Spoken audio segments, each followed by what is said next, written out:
आज जो हम लोग टॉपिक सीखने वाले हैं ना अर्चना एलेक्स, वो है कंपोजिशन। फोटोग्राफ में कंपोजिशन बहुत ज़रूरी होता है बिकॉज ना जो भी इमेज आप क्लिक कर रहे हो या जो भी आपको आपके फोटो में दिखाना है उसका प्लेसमेंट अगर सही नहीं होगा तो वो जो व्यूअर है देखने वाला, उस व्यूअर का पूरा पर्सपेक्टिव चेंज हो जाएगा। फॉर एग्जाम्पल जैसे हम लोग बिजनेस में बात करते हैं कि मेरा प्रोडक्ट अच्छा है तो बहुत ऑब्वियस मेरी 100% पैकेजिंग भी अच्छी होनी चाहिए। अगर पैकेजिंग मेरी ठीक नहीं है, प्रोडक्ट अच्छा है तो कोई परचेस नहीं करेगा। वैसे ही आपका जो इमेज है उस इमेज में कंपोजिशन बहुत ज़रूरी होता है। आपका जो भी सब्जेक्ट आप कैसे प्लेसमेंट करने वाले हो आपके इमेज में, उसको बोलते हैं कंपोजिशन।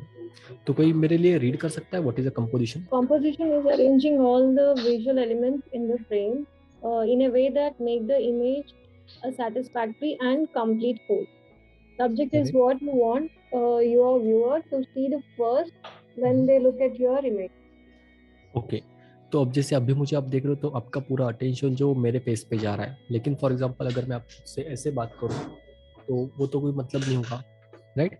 तो वो Yes. कंपोजिशन हमारे पास बहुत इंपॉर्टेंट है समझना। उसमें ना कुछ रूल्स होते हैं। जैसे आपने बहुत बार इमेजेस अगर देखे रहेंगे तो उसमें कुछ रूल्स होते हैं, बेसिक रूल्स, वो हम लोग अभी अंडरस्टैंड करेंगे। तो आप जब मोबाइल पे भी अगर मैं कैमरा ओपन करता हूँ तो there are some lines which appears on the display, right? Yes. Mobile पे कई बार आपके वर्टिकल और हॉरिजॉन्टल लाइंस आते हैं। कैमरा में भी अगर एलेक्सा आप ओपन करोगे तो वहाँ पर आपको ग्रिड लाइंस दिखाई देते Great. हैं, करेक्ट? तो ये जो ग्रिड लाइंस होती है ये आपको एक गाइडलाइंस प्रोवाइड करती है कि आपका जो प्लेसमेंट होगा सब्जेक्ट का वो कहाँ पर होगा। तो ये जो पर्टिकुलर आप ग्रिड लाइंस अगर देख पा रहे हो अभी, ये आपको दिखाई दे रहे हैं? इसको मैं थोड़ा सा स्लाइड शो बना देता हूँ, राइट? तो आई थिंक अभी आप लोगों को ये ग्रिड लाइंस दिखाई दे रही है, करेक्ट? Yes. तो ये जो ग्रिड लाइंस है, आप अगर वर्टिकल फ्रेम लोगे और अगर आप हॉरिजॉन्टल फ्रेम लोगे तो भी आपके grid lines, number of grid lines same रहेंगे।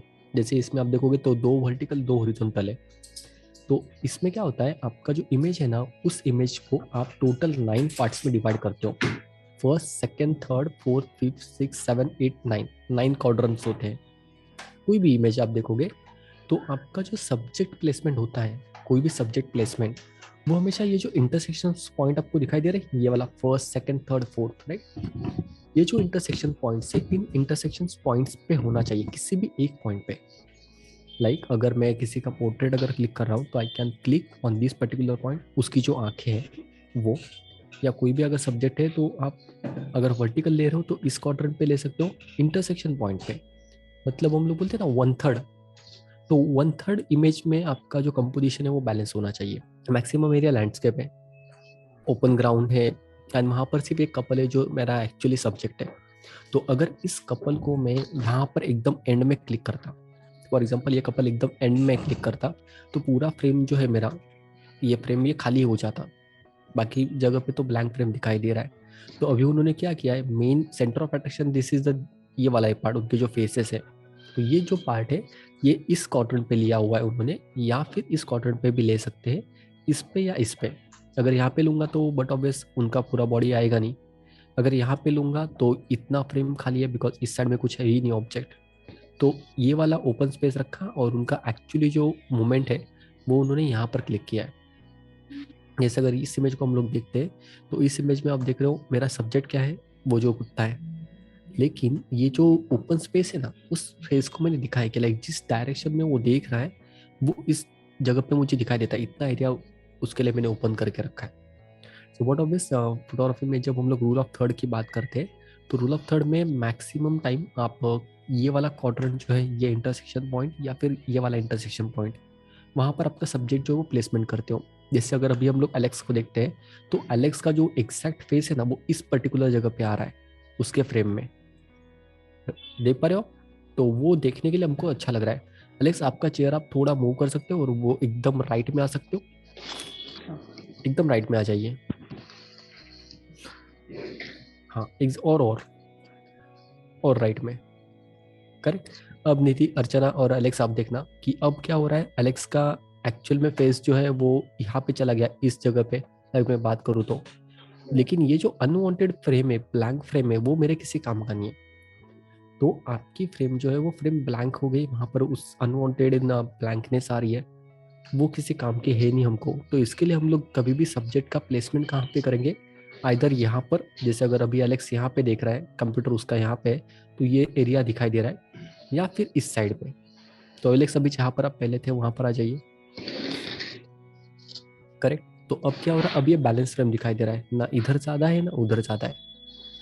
ये आपको समझा। रूल ऑफ थर्ड क्या होता है कि आपका जो भी सब्जेक्ट होगा वो किसी भी एक इंटरसेक्शन पॉइंट पे आना चाहिए, जो भी क्वाड्रेंट होगा उस एक क्वाड्रेंट पे उसने मैच करना चाहिए, मतलब एक इंटरसेक्शन पॉइंट पे। ये रूल ऑफ थर्ड का पहला लॉजिक है। इसके मैं आपको कुछ एग्जांपल बता देता हूँ। मेरा कोई भी अगर सब्जेक्ट होगा तो उस सब्जेक्ट में मेरा जो प्लेसमेंट है ना, वो हमेशा उन्होंने ऐसे कैसे यूज किया है यहाँ पे। जैसे अगर यहाँ पर है कुत्ता, अगर उस टाइप देख रहा है तो बट ऑब्वियस उन्होंने ये वाला एरिया जो है उसका एक्टिव जहाँ पे देख रहा है, मतलब मुझे पता चल रहा है कि वो सब्जेक्ट देख कहाँ पे रहा है। सब्जेक्ट के पीछे जा अभी अगर पर्सन चल रहा है तो पर्सन को चलने के लिए आगे जगह चाहिए या पीछे जगह चाहिए, आगे जगह चाहिए, करेक्ट। तो ही वो आगे उस डायरेक्शन में जाने वाला है। तो आप क्या करते हो, आप आपके इमेज में वो पर्सन का एक्टिव मूविंग डायरेक्शन कहाँ पे है वो दिखाते हो। जैसे यहाँ पर अगर मैं देखूँ तो ये पर्टिकुलर जो कुत्ता है हमारा वो उस साइड देख रहा है, लेफ्ट हैंड साइड में। तो अगर मैं अभी इसको इस जगह पे क्लिक करता तो ये वाला पोर्शन तो कुछ ज़्यादा कुछ क्लिक होगा नहीं और ये पूरा का पूरा खाली हो जाएगा। तो इसके लिए अब मैंने उसको इस पर्टिकुलर सेगमेंट पे क्लिक किया है। अब इसको मैं अगर यहाँ पर क्लिक करता हूँ ऊपर की तरफ, तो नीचे तो कुछ अवेलेबल ही नहीं, ब्लैंक फ्रेम है, तो हमारे लिए वो भी ज़रूरी नहीं है। तो आपका प्लेसमेंट 1 2 3 4 इन 4 जगह में से किसी एक जगह पे रहेगा। ओके, ये समझ में आया। सेम यहाँ पर आप देख पा रहे हो, अब ये पर्सन है तो इन्होंने यहाँ पे रखा बिकॉज उसका एक्टिव मूविंग डायरेक्शन उस साइड में, वो उस साइड देख रही है। ये पर्सन उन्होंने इस साइड रखा है। देन अगर मैं इसकी बात करूँ तो इन्होंने देखो उस लड़की को उन्होंने कहाँ पर क्लिक किया है, एग्जैक्ट सेंटर लाइन पे। वो चाहते तो यहाँ पर भी क्लिक कर सकते थे, लेकिन अगर यहाँ पर क्लिक करते हैं तो क्या होगा, एक्चुअल में वो जो फ्रेम है वो इधर बहुत ज़्यादा टच हो जाएगा और ये जो एरिया पूरा मिल जाएगा बनने से। तो दैट्स द रीजन, बैलेंस करने के लिए उन्होंने उसको इस इंटरसेक्शन पॉइंट पे क्लिक किया है। सेम अगर मैं आपको और एक दो इमेजेस बताता हूँ, तो ये इमेज आप देख पा रहे हो, ये वाला। अब यहाँ पर 2-3 सब्जेक्ट है, मतलब पेड़ भी है, ये बफेलो वगैरह जो भी है।